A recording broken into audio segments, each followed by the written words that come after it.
Welcome my dear rockets. कैसे हो आप सभी दोस्तों। आज की मूवी को कई सारे अवार्ड्स मिले हैं, खास करके इसके लीड हीरो को, और साथ ही इस मूवी को कई सारे इंटरनेशनल फेस्टिवल में फीचर किया गया है, जिसकी सभी क्रिटिक्स ने काफी तारीफ की है। और ये मूवी रियल कहानी पर बेस्ड है, यानी कि ऐसा सच में हुआ था। इस फिल्म की कहानी को कुछ इस तरह से रिप्रेजेंट किया गया है कि हमारे ऊपर इसका बहुत अलग इंपैक्ट पड़ता है। और साथ ही आपको बता दूं कि इस मूवी की एंडिंग बड़ी अजीब है, जिसको आपको बताने की मैं पूरी कोशिश करूंगा। तो ऐसे कंटेंट को बढ़ावा देने के लिए और वीडियो को लाइक कमेंट शेयर करने के साथ साथ सब्सक्राइब भी कर दीजिएगा दोस्तों। मूवी की शुरुआत में हमें मार्सेलो नाम के एक बंदे को दिखाया जाता है, जो कि एक डॉग केयर सलून चलाता है, जिसका नाम डॉगमैन है। मार्सेलो बहुत ही सिंपल और सीधा साधा बंदा है। वो बस अपने काम से काम रखता है, और उसकी इस आदत की वजह से अगल बगल के बाकी दुकानदार भी उसे काफी अच्छा मानते हैं। मार्सेलो को डॉग से बहुत लगाव है, इसलिए उसे अपने काम से बहुत प्यार भी है। वो खतरनाक से लेकर काफी क्यूट दिखने वाले डॉग्स को भी अच्छी तरह हैंडल कर लेता है, यही उसकी खासियत है। मार्सेलो की फैमिली की बात करें तो उसमें उसकी एक बीवी और बेटी है, लेकिन मार्सेलो का उसकी वाइफ से तलाक हो चुका है, पर उसकी बेटी अक्सर मार्सेलो से मिलने के लिए आती रहती है। मार्सेलो की बेटी का नाम एलिडा है। वो अपनी बेटी से काफी ज्यादा प्यार करता है, उसकी हर ख्वाहिश को पूरी करना चाहता है। अब एक दिन जब मार्सेलो अपनी शॉप पर अपनी बेटी एलिडा के साथ होता है, तभी वहां पर सिमन नाम का एक बंदा आता है, जो कि पहले बॉक्सर हुआ करता था, मगर नशीले पाउडर लेने की वजह से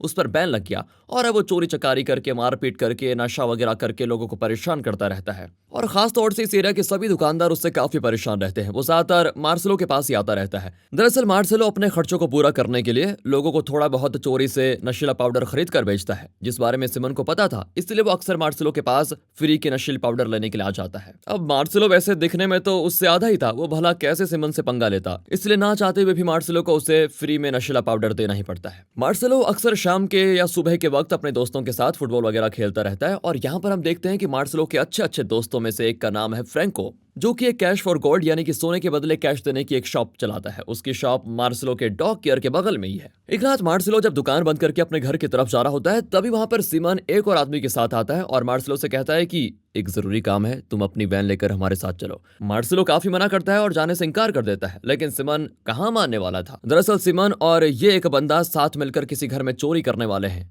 मार्सेलो का काम इतना होता है कि उसे वैन लेकर बाहर इंतजार करना है, और जैसे ये दोनों आते हैं, उसे उन दोनों को पिकअप करके निकलना है जल्दी से। और इसके बदले सिमन मार्सेलो को इस चोरी का कुछ हिस्सा देने का भी वादा कर लेता है। फिर दोनों एक घर से काफी सारा पैसा और जेवर चुरा कर बाहर आ जाते हैं। उन्हें मार्सेलो अपनी गाड़ी में वहां से उठाकर दूर लेकर आ जाता है। तो बातों ही बातों में सिमन के साथ वाला बंदा कहता है कि उसका कुत्ता वहां पर था, जो कि चुप नहीं हो रहा था, इसलिए मैंने उसे फ्रीजर में डाल दिया है। और दोस्तों, अब आपको पता ही है कि मार्सेलो कुत्तों से कितना प्यार करता है। ये सुनकर मार्सेलो तुरंत बहुत परेशान हो जाता है, और गुस्सा भी, क्योंकि कुत्तों को लेकर उसके दिल में एक अलग ही जगह है। सिमन जाने से पहले मार्सेलो को बस एक इयररिंग का पेयर देता है, जिसमें गोल्ड तो नामात्र था, बाकी उसमें सिर्फ स्टोन ही लगे हुए थे। उसके जाने के बाद मार्सेलो जल्दी से वापस उसी घर में जाता है और अपनी जान का रिस्क लेकर पाइप के जरिए ऊपर चढ़ जाता है। किस लिए? अरे उस कुत्ते की जान बचाने के लिए ही। वो कुत्ता पूरी तरह से जम चुका था बेचारा, जिसे मार्सेलो तुरंत बाहर निकालता है और फिर उसे जल्दी से गर्म करता है। इस तरह काफी मशक्कत करने के बाद आखिरकार मार्सेलो उस डॉग को बचा ही लेता है। अगले दिन मार्सेलो को जो इयररिंग सिमन ने दी थी, उसे वो फ्रैंको को बेचता है। अब उसमें गोल्ड बहुत कम था, तो मार्सेलो को फ्रैंको सिर्फ 150 यूरो देता है। अब ये देखकर मार्सेलो को अच्छा नहीं लगता,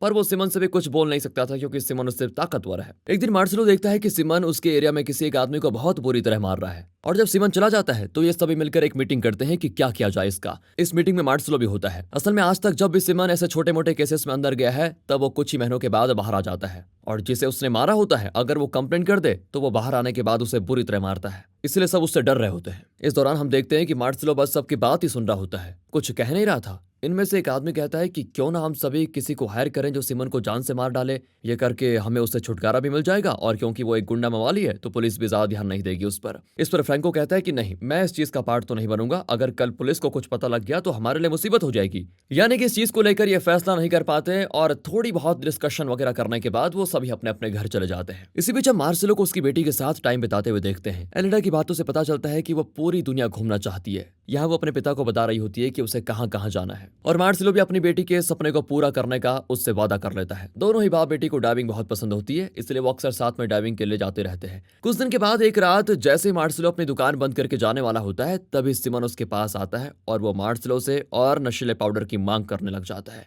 मार्सेलो कहता भी है कि देखो, मेरे पास अभी है नहीं कुछ, मैं कल लेके आ जाऊंगा, तब तुम्हें दे दूंगा। लेकिन सिमन उससे गुस्से में कहता है कि तुम जहां से लेते हो अभी लेके आ जाओ वहां से। दरअसल सिमन को नशे की ऐसी तलब लग गई थी कि वो कुछ भी करने को तैयार था, इसलिए मजबूरी में मार्सेलो उसकी बाइक में बैठकर उस आदमी के पास जाता है जिससे वो नशीला पाउडर खरीदता था। मार्सेलो फिर से मजबूर था, अब सिमन के कहने पर वो नशीला पाउडर खरीद ही रहा होता है, तभी वो आदमी सिमन को वहां देखकर भड़क पड़ता है। असल में सिमन को यहाँ करीब 5,000 यूरो का उधार होता है, मतलब कि वो यहाँ से भी पाउडर लेता है। फिर वो आदमी मार्सलो से कहता है कि तुम्हारी हिम्मत कैसे भी इसको यहाँ पर लाने की, इसका इतना उधार है हम पर, इसने हमारे बहुत पैसे देने अभी। इतना कहकर वो सिमन सहित मार्सलो को बाहर निकालने लग जाता है। ये देखकर उस सिमन का दिमाग फिर जाता है और वो उस नशीला पाउडर बेचने वाले आदमी से बस लड़ पड़ता है। उसे सिमन काफी ज्यादा मारने के बाद कुछ नशीले पाउडर के पैकेट्स लेकर मार्सलो के साथ निकल जाता है। अब सिमन को तो फ्री का नशीला पाउडर मिल गया था, इसलिए वो बहुत ही खुश होता है। यहाँ तक कि वो मार्सलो के साथ क्लब भी जाता है, खुद एंजॉय करता है और उसे भी एंजॉय करवाता है। दोनों फिर काफी नशा करते हैं। यहाँ मार्सलो को ना काफी खुश भी देखते हैं, क्योंकि शायद उसे ये लग रहा होता है कि उसके और सिमन के बीच बॉन्ड सही हो रहा है, क्योंकि आज वो मार्सलो से काफी अच्छी तरह पेश आया था। पर तभी कुछ लोग बाइक पर आकर सिमन को 2 गोली मारकर चले जाते हैं, जो कि सिमन के कंधे के आसपास लगी होती है। और ये असल में उसी नशीले पाउडर बेचने वाले के आदमी थे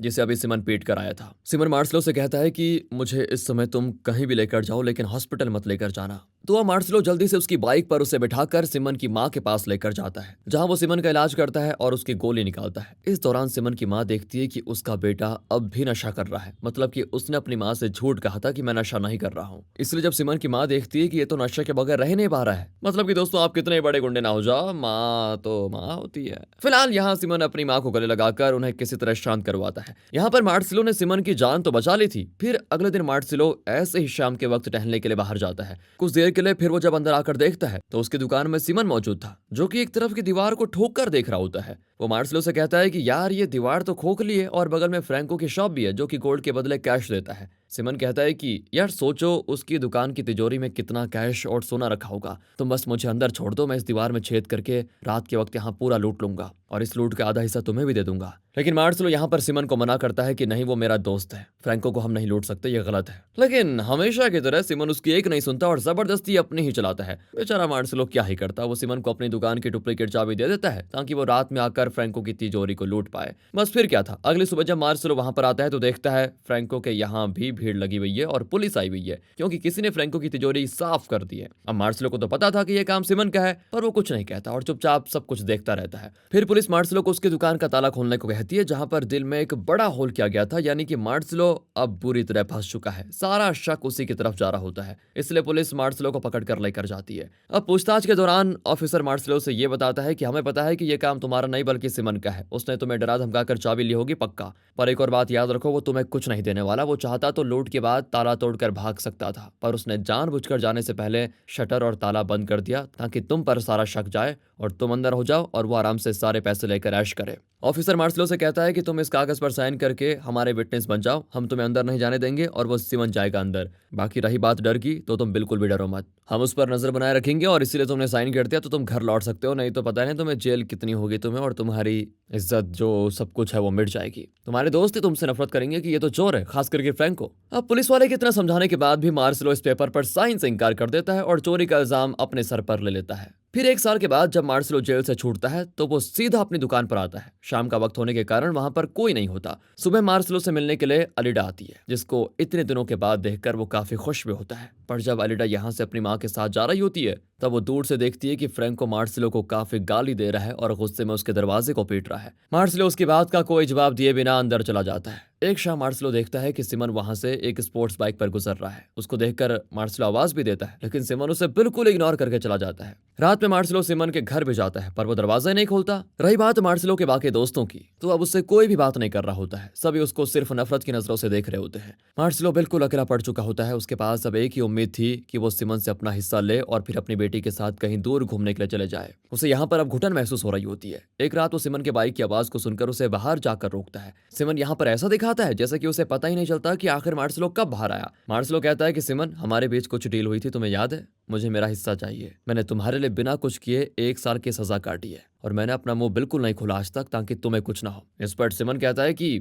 देखो ऐसा है, अभी मुझे नींद आ रही है, तुम कल आना, हम बैठकर आराम से बात करेंगे। इतना कहकर वो चला जाता है। यानी कि एक तरह से वो मार्सलो को उसके हिस्से का पैसा देने से मना कर रहा होता है। इसलिए मार्सलो गुस्से में एक लोहे की रॉड सिमन की बाइक पर फोड़ देता है और डर के मारे भागकर वापस अपनी दुकान में आ जाता है। उसने दुकान का शटर भी लगा दिया है ताकि ये लगे कि दुकान बंद है। अब रात में तो सिमन नहीं आया होता, पर सुबह जब मार्सलो अपनी दुकान पर होता है तभी वहां पर सिमन आता है और उसे काफी बुरी तरह मारता है। इस दौरान इनके मोहल्ले के सभी लोग इनको देख लेते हैं, जिनमें फ्रैंको भी शामिल होता है। काफी पीटने के बाद मार्सेलो चुपचाप भागकर अपनी दुकान के अंदर चला जाता है। वो इस तरह गुस्से में लड़कर सिमन से नहीं जीत सकता तो अगले दिन वो अपनी बेटी एलिडा के साथ डाइविंग के लिए जाता है, जिस दौरान एलिडा उसकी चोट को देखकर पूछती है कि ये क्या हुआ है आपको। मार्सेलो झूठ बोल देता है कि छोटा सा एक्सीडेंट हो गया था, बस और कुछ नहीं। इसके बाद जब मार्सेलो एलिडा के साथ डाइविंग कर रहा होता है तभी उसे अजीब सी घुटन महसूस होने लग जाती है, मानो कि वो आजाद होना चाहता हो और उसे किसी रस्सी से बांध कर रखा गया हो। इसलिए वो जल्दी से पानी के बाहर निकल जाता है। यहाँ मार्सेलो मन ही मन कुछ फैसला करता है और फिर रात को वापस सिमन से मिलने जाता है, जो कि मार्सेलो को देखकर उसे मारने वाला होता है। तभी मार्सेलो इस पर कह देता है कि भाई, मैंने जो तुम्हारी गाड़ी तोड़ी उसके लिए माफी मांगने आया हूँ। और दोस्तों साथ ही वो सिमन को नशीला पाउडर भी देता है। मार्सेलो सिमन से बोलता है कि देखो, अब मुझसे यहाँ पर कोई बात नहीं करता, ना ही मेरी कोई इज्जत रह गई है यहाँ पर, इसीलिए इस जगह पर मुझे घुटन होने लग गई है और मुझे यहाँ से निकलने के लिए काफी ज्यादा पैसे की जरूरत है, जिसके लिए मुझे तुम्हारी मदद चाहिए। वो बताता है कि ये जो पाउडर मैं तुमको देता हूँ ना, इसकी डील मेरे शॉप पर होने वाली है। इसके लिए वो मुझे थोड़े से पैसे भी दे रहे हैं। तुम एक काम करो, कल रात को आ जाओ, मैं वहां तुम्हें छिपा कर रखूंगा और जब डील हो जाएगी और वो लोग आएंगे तब तुम पीछे से उन पर हमला कर देना। हम दोनों उनका सारा पाउडर लूट कर उसे बेचकर आराम से पैसे कमा लेंगे। फिर तुम अपने हिसाब से लेकर अपने रास्ते और मैं अपने हिसाब से अपने रास्ते। सिमन इस चीज के लिए मान जाता है और अगली रात वो मार्सेलो के पास पहुंच जाता है, जहां मार्सेलो उससे ये कहता है कि तुम इस कुत्ते के पिंजरे में चले जाओ, इसके अंदर उन्हें शक भी नहीं होगा और तुम इसमें से निकलकर उन पर आराम से अटैक कर सकते हो। सिमन कहता है कि अरे तुम पागल हो गए हो क्या, मैं कुत्ते के पिंजरे में नहीं रहूंगा, एक काम करो मैं बाथरूम में छिप जाता हूँ। लेकिन मार्सेलो इस पर जवाब देता है कि वो लोग सबसे पहले वहीं चेक करेंगे, हम पकड़े जाएंगे और वो लोग आते होंगे, जल्दी करो, उसके बाद पता है ना माला माल हो जाएंगे हम। सिमन के मन में पैसों का लालच इतना आ जाता है कि वो कुछ नहीं सोच पाता और डॉग केज के अंदर आराम से चला जाता है, जिसमें बाहर से तुरंत मार्सेलो ताला मार देता है। और ये देखकर सिमन उससे पूछता है कि तुमने ऐसा क्यों किया। तो मार्सेलो कहता है कि ताकि तुम्हें एहसास दिला सकूं कि घुटन में जीना क्या होता है। तुमने मुझे अपना पालतू कुत्ता समझ के रखा हुआ है क्या, जो मैं तुम्हारे लिए हर बात पर तुम्हारा काम करूंगा। पिंजरा सच में काफी छोटा होता है, इससे सिमन को घबराहट भी होने लग जाती है, जिसको तड़पता हुआ देखकर मार्सेलो बड़े मजे ले रहा होता है और ये उसने बड़ा सोच समझ कर किया होता है। मार्सेलो सिमन से कहता है कि तुमने मेरे साथ जो किया उसके लिए माफी मांगो और साथ ही ये वादा करो कि मुझे इज्जत दोगे आगे से।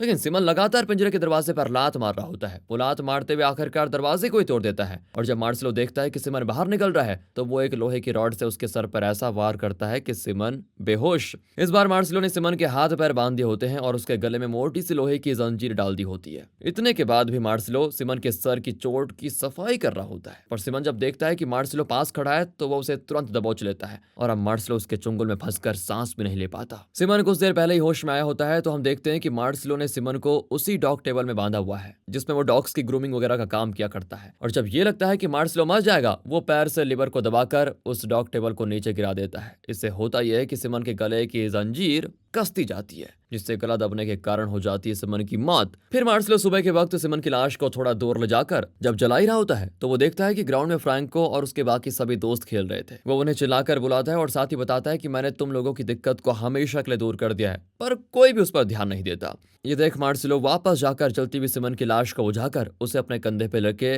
ग्राउंड की तरफ जाता है, पर अब तक वहां से सभी जा चुके होते हैं। मार्सेलो अपने दोस्तों को दिखाना चाहता था कि मैंने सिमन को अकेले ही मारकर हम सबका बदला पूरा कर लिया है, पर शायद अब बहुत देर हो चुकी थी। वो बिल्कुल अकेला होता है और अब कोई भी उससे बात नहीं करना चाहता, ना ही उसको कोई इज्जत देगा। इसी सीन को दिखाते हुए दोस्तों ये मूवी खत्म हो जाती है। दरअसल दोस्तों मार्सेलो और सिमन का जो रिलेशनशिप था उसे अगर आप देखें तो वो एक डॉग और उसके ओनर के रिलेशनशिप की तरह था, जिसमें जाहिर है डॉग मार्सेलो होता है और सिमन अपने हिसाब से उसको इस्तेमाल कर रहा है, यानी वो मालिक जब चाहे उसे मार देता है, मतलब मार्सेलो को। और मार्सेलो को हमेशा लगता था जैसे कि वो बंधा हुआ है, जैसे कि एक डॉग को उसके मालिक एक जगह बांध देता है या केज में डाल देता है, उसी तरह मार्सेलो भी चीजें फेस कर रहा था। लेकिन उसने सिमन की दोस्ती के लिए सब कुछ सहा, उसके लिए चोरी का इल्जाम अपने ऊपर लिया, अपनी इज्जत को खोने दिया और लोगों की नजरों में खुद गुनहगार बन गया। लेकिन फिर भी उस सिमन ने मार्सेलो को कभी रिवॉर्ड नहीं दिया। फिर जब बर्दाश्त की हद पार हो गई तो मार्सेलो ने अपने अंदर के जानवर को बाहर निकाला और सिमन की जान ले ली। वो चाहता था कि सिमन फील करे कि वो किस घुटन में रहता है, लेकिन उसने आखिरी वक्त मार्सेलो से माफी मांगने के बजाय उसे मारने की कोशिश की तो मार्सेलो ने उसे मार ही दिया। पर यह करने के बाद भी उसे अपनी पुरानी जिंदगी, पुराने दोस्त वापस नहीं मिलेंगे। ये करने के बाद भी फ्रैंको उससे कभी बात नहीं कर पाएगा। इसलिए एंड में हम मार्सेलो को उसके डॉग और सिमन की आधी जली लाश के साथ देखते हैं। बाकी दोस्तों अगर आपको वीडियो अच्छी लगी हो, एक्सप्लेनेशन अच्छा लगा हो, इससे आपको क्या सीख मिली, कमेंट करके अपनी राय जरूर दीजिएगा और इस तरह की वीडियोस देखने के लिए हमारे चैनल को करें सब्सक्राइब। मिलते हैं अगली वीडियो में, ध्यान रखेगा अपना and finally thanks for watching.